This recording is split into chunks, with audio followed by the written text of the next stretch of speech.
ദൈവാനുഗ്രഹം പിന്നെ സുധിച്ചേട്ടൻ്റെ ഒരു കൂടെയുള്ളൊരു സാമീപ്യം നമ്മളെ കൊണ്ട് പറ്റില്ല എന്നായിരുന്നു ഓർത്തത്. പക്ഷേ സുധിച്ചേട്ടൻ്റെ ഒരു അനുഗ്രഹം കൊണ്ട് അതുപോലെ വലിയ വലിയ ആൾക്കാരൊക്കെ ഇവരൊക്കെ നമ്മൾ ബഹുമാനിക്കുന്ന ആൾക്കാരാണ്. അപ്പോൾ അവർ പറഞ്ഞപ്പോൾ നമ്മൾ ചെയ്യാനായിട്ട് ജെനുവിനായിട്ട് ഒറിജിനലി വീണയാണോ എന്ന് പോലും ഞങ്ങൾക്ക് സംശയം ഉണ്ടായിരുന്നു. എന്നിട്ട് ഒറിജിനലി കണ്ട കാഴ്ചക്കാർക്ക് വരെ ഒറിജിനലി ഇട്ട് ഓട്ടിക്കുകയാണെന്ന് തോന്നി. അത്രയ്ക്ക് ഭയവും നല്ല എക്സ്പ്രഷൻ ഉണ്ടായിരുന്നു. ക്ലോസ് വരെ എടുക്കുന്നുണ്ടായിരുന്നു അതിനകത്ത്. അതിൽ ഇങ്ങനെ ഒരു ക്യാരക്ടർ വന്നപ്പം ജസ്റ്റ് ഞാൻ രേണുവിനോട് ചോദിച്ചപ്പം രേണു ആപ്റ്റാണെന്ന് പറഞ്ഞു. പിന്നെ ബാക്കി നമ്മൾ ട്രെയിൻ ചെയ്തെടുക്കാമെന്ന് പറഞ്ഞു. അങ്ങനെയാണ് രേണു സിനിമയിലേക്ക് വരുന്നത്. JP പ്രൊഡക്ഷൻസ് ആൾറെഡി ട്രിവാൻഡ്രമാണ്. അവർ നമ്മുടെ പടത്തിന് വേണ്ടിയല്ല, ആദ്യം അവർ പടം ചെയ്യുന്നതിന് വേണ്ടിയിട്ട് പ്രൊഡക്ഷൻ രജിസ്റ്റർ ചെയ്തിട്ട് ആ പടം ഫ്ലോപ്പായിരുന്നു. അപ്പോഴാണ് നമ്മൾ നമ്മുടെ പ്രോജക്റ്റുമായിട്ട് കക്ഷിയെ സമീപിക്കുന്നതും കക്ഷി നമ്മളോടൊപ്പം കൂടെ ചേരുന്നതും. അങ്ങനെയാണ് ഈ വർക്ക് ലോഞ്ച് ആവുന്നത് ആദ്യമായിട്ട്. പിന്നെ അതിനുശേഷം ഞങ്ങൾക്ക് കുറച്ച് കാലതാമസം വേണ്ടി വരുമായിരുന്നു. അപ്പോൾ ഞങ്ങൾ പ്രൊഡ്യൂസറോട് പറഞ്ഞിരുന്നു നേരത്തെ ഇങ്ങനെ ചില കാര്യങ്ങൾ അറേഞ്ച് ചെയ്യണം സിനിമയ്ക്ക് വേണ്ടിയിട്ട് തന്നെ. അപ്പോൾ കക്ഷി പറഞ്ഞു കുഴപ്പമില്ല എന്ന് പറഞ്ഞു. പിന്നെ ഷൂട്ട് സ്റ്റാർട്ട് ചെയ്യുന്നതിന് മുമ്പായിട്ട് വലിയൊരു ബഡ്ജറ്റ് ഒരു ഉത്സവ ഷൂട്ടിന് വരുമായിരുന്നു. പെട്ടെന്ന് ഞങ്ങൾക്ക് തോന്നിയ പ്ലാനായിരുന്നു. ഒറിജിനലി ഒരു അമ്പലം ഉണ്ടായിരുന്നു, നമ്മുടെ മണികെട്ട് അമ്പലം, കാട്ടിൽമേക്കതിൽ. അപ്പം ആ അമ്പലത്തിൽ ഉത്സവ സമയത്ത് ഞങ്ങൾ അതങ്ങ് ഷൂട്ട് ചെയ്യാൻ പ്ലാൻ ചെയ്ത് അങ്ങനെ ഷൂട്ട് അവിടെ സ്റ്റാർട്ട് ചെയ്യുന്നു. ഫസ്റ്റ് സീനിൽ തന്നെ രേണു ഉണ്ട്. അതാണ് ഹൈലൈറ്റ്. ഫസ്റ്റ് സീനിൽ രേണു ഉണ്ട്.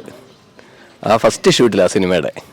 അങ്ങനെ രേണുവിനെ വിളിപ്പിച്ച് ആ ഒരു ഉത്സവ സീൻ ഷൂട്ട് ചെയ്ത് കഴിഞ്ഞ് പിന്നെ കുറച്ച് ചെറിയ ചെറിയ സംഭവങ്ങളൊക്കെ ഞങ്ങൾ ആൾറെഡി ഹെലിക്യാമിൻ്റെ കുറച്ച് കാര്യങ്ങളൊക്കെ അറേഞ്ച് ചെയ്ത് വെച്ചു. പിന്നെ ബാക്കി ഇനി കഥ മൊത്തമായിട്ട് പറയുന്നില്ല. ജസ്റ്റ് ഡയറക്ടർ ഞാനാണ്. എൻ്റെ പേര് പ്രശാന്ത് പൊന്മന എന്നാണ്. അടുത്ത മാസം നമ്മുടെ ഈ സിനിമയുടെ പ്രീ പ്രൊഡക്ഷൻ വർക്കുകളൊക്കെ ആരംഭിക്കുകയാണ്. ഇപ്പോൾ പറഞ്ഞല്ലോ, അതുപോലെ കുറച്ച് ചെയ്ത് വെച്ചിട്ടുണ്ട്. അങ്ങനെ മുന്നോട്ട് പോകുന്നു. ഒരു ചേച്ചിയിലേക്ക് എത്തിയത് തന്നെ ഞാൻ വഴിയാണ്. അതായത് കാസ്റ്റിങ്ങിൻ്റെ കാര്യം ഞാൻ പറഞ്ഞില്ലായിരുന്നോ? ഈ ഒരു കഥാപാത്രം രണ്ട് രീതിയിൽ എടുക്കണം, രണ്ട് ഏജ് എടുക്കേണ്ടുന്ന ഒരു കഥാപാത്രമാണ്. അതായത് ഒരു സ്റ്റുഡൻ്റായിട്ടും ഓഡിഷനായിട്ടല്ല, ഞാനായിട്ട് കാസ്റ്റ് ചെയ്തതാണ്. അപ്പം എനിക്കൊരു കാസ്റ്റിംഗ് കമ്പനി ഉണ്ട്, നേത്ര കാസ്റ്റിംഗ്. അപ്പം എന്ന് വെച്ച് കഴിഞ്ഞാൽ ഞാൻ കമ്മീഷൻ വാങ്ങിക്കാതെ കാസ്റ്റ് ചെയ്യുന്ന ഒരു കാസ്റ്റിംഗ് കമ്പനിയാണ്. അതുകൊണ്ട് എൻ്റെ കൂടെ വയ്ക്കുന്ന പിള്ളേരാരെയും കയ്യിൽ നിന്ന് ഞാൻ കമ്മീഷൻ വാങ്ങിക്കത്തില്ല. ഇത് കാരണം എനിക്ക് വേറെ സിനിമ ഫീൽഡിൽ തന്നെ വർക്ക് ചെയ്താണ് ഞാൻ എൻ്റെ കാര്യം കണ്ടെത്തുന്നത്. അപ്പോൾ ആ കൂട്ടത്തിൽ ഞാൻ സുധീരൻ്റെ വൈഫിനെ കോൺടാക്ട് ചെയ്യുന്നത്. നേരത്തെ സുധീരനുമായിട്ട് കോൺടാക്ട്സ് ഉണ്ടായിരുന്നു. അപ്പോൾ ഞാൻ മകനെ സിനിമയിലേക്ക് ഇറക്കാൻ വേണ്ടിയിട്ടായിരുന്നു ആദ്യമായിട്ട് കോൺടാക്ട് ചെയ്യുന്നത്. അങ്ങനെയാണ് ഈ സിനിമയിൽ ഇങ്ങനൊരു ക്യാരക്ടർ വന്നപ്പം ജസ്റ്റ് ഞാൻ രേണുവിനോട് ചോദിച്ചപ്പം രേണു ആപ്റ്റാണെന്ന് പറഞ്ഞു. പിന്നെ ബാക്കി നമ്മൾ ട്രെയിൻ ചെയ്തെടുക്കാമെന്ന് പറഞ്ഞു. അങ്ങനെയാണ് രേണു സിനിമയിലേക്ക് വരുന്നത്.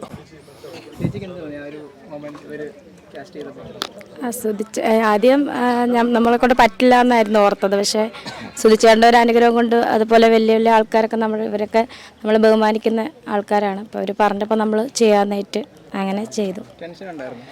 ഇല്ല, സുധിച്ചേട്ടൻ്റെ ഒരിത് ഉള്ളതുകൊണ്ട് നമുക്ക് ടെൻഷനില്ല. ഇല്ല, അതും നമ്മൾ കുഞ്ഞിലെ തൊട്ടേ ഡാൻസും ഞങ്ങൾ ആദ്യമായിട്ട് ഷൂട്ട് ചെയ്യാൻ വിളിക്കുന്ന സമയത്ത് ഞങ്ങൾക്കും ചെറിയ ടെൻഷൻ ഉണ്ടായിരുന്നു. ആദ്യമായിട്ട് വരുമല്ലേ. അപ്പോൾ അതിനകത്ത് ഒന്നാമത്തെ കാര്യം ഓടുന്ന സീനാണ്. അതിനകത്ത് എക്സ്പ്രഷൻ ഇടുന്ന കുറച്ച് സീനുണ്ട്, മറിഞ്ഞു വീഴുന്ന ഒരു സീനുണ്ട്. ഇതൊക്കെ എന്ത് ചെയ്യും എന്നൊക്കെയുള്ള ടെൻഷനിലായിരുന്നു. പക്ക ജെനുവിനായിട്ട് ഒറിജിനലി വീണയാണോ എന്ന് പോലും ഞങ്ങൾക്ക് സംശയം ഉണ്ടായിരുന്നു. എന്നിട്ട് ഒറിജിനലി കണ്ട കാഴ്ചക്കാർക്ക് വരെ ഒറിജിനലി ഇട്ട് ഓട്ടിക്കുകയാണെന്ന് തോന്നി. അത്രയ്ക്ക് ഭയവും നല്ല എക്സ്പ്രഷൻ ഉണ്ടായിരുന്നു. ക്ലോസ് വരെ എടുക്കുന്നുണ്ടായിരുന്നു അതിനകത്ത്. ഒറ്റ ഷോട്ടിൽ പക്കയാക്കിയെന്ന് മാത്രമല്ല, ഞങ്ങളെല്ലാം ഞെട്ടി വരണ്ടു പോയി.